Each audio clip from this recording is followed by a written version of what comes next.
Hi everyone, I'm Pierre Levesque with Case Escrow. Joining me today is Christina El-Haddad, real estate attorney with Hoffman & Ford. Please advise all information relayed in this video is for informational purposes and should not be construed as legal advice. Christina recently informed me that the San Diego Board of Supervisors passed an ordinance that is in favor of tenants. Christina, could you please provide some information on this?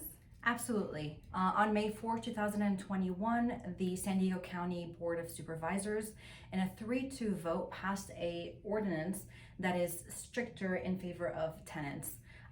We believe that this ordinance will go into effect on June 3rd, 2021, and it'll likely be in effect for 2 months after Governor Newsom lifts the ban on for COVID.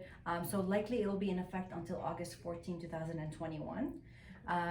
In this new ordinance, it limits landlords from evicting tenants or filing unlawful detainer cases in UD courts for any purpose besides just cause. And this just cause is definitely has a stricter definition than it previously. Okay. So essentially, for landlords to evict, they need to have this just cause. Correct. And could you elaborate on what just cause means? Absolutely.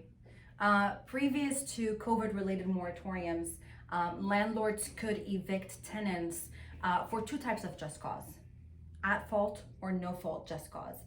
At fault just cause relates usually to tenant actions.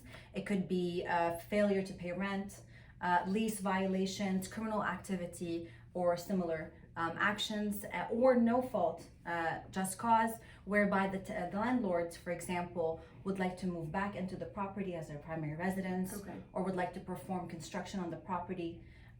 These are no fault just causes. Gotcha. Which would not be in effect during this time. Correct. Okay. The current definition of just cause has been changed. I can read you straight from the ordinance itself. The definition of just cause has come to mean imminent health or safety threats to other tenants or occupants of the same property, taking into account the risk of potential spread of COVID and any public health or safety risk caused by the eviction. Now, we aren't quite sure exactly how this is going to play out in court, how the courts are going to define this new definition of just cause, but in my opinion, it's vague and broad, so it will leave a lot of room for interpretation by judges. Okay. It could mean nuisance, it could mean criminal activity, it could be using the unit for any unlawful purpose. So it would be interesting to find out how it's going to play out in court. Okay.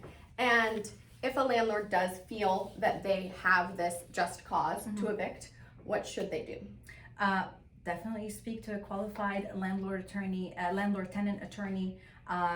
There is special requirements for a special notice that needs to be given to these tenants. So in order for the landlord to make sure that they're doing it properly, I would advise that they speak to an attorney. Okay. And should anyone, any real estate agents, landlords, anyone that has any further questions about this, how would they best get in contact with you? Yeah, absolutely. They are all free to reach me via email at celhaddad@hoffmanford.com. I believe you will be providing the information. I will include your contact info for anyone that does have any questions about this. Thank you so much for your time. I really appreciate it. I'm Pierre Levesque with Case Escrow and Christina El-Haddad with Hoffman & Ford.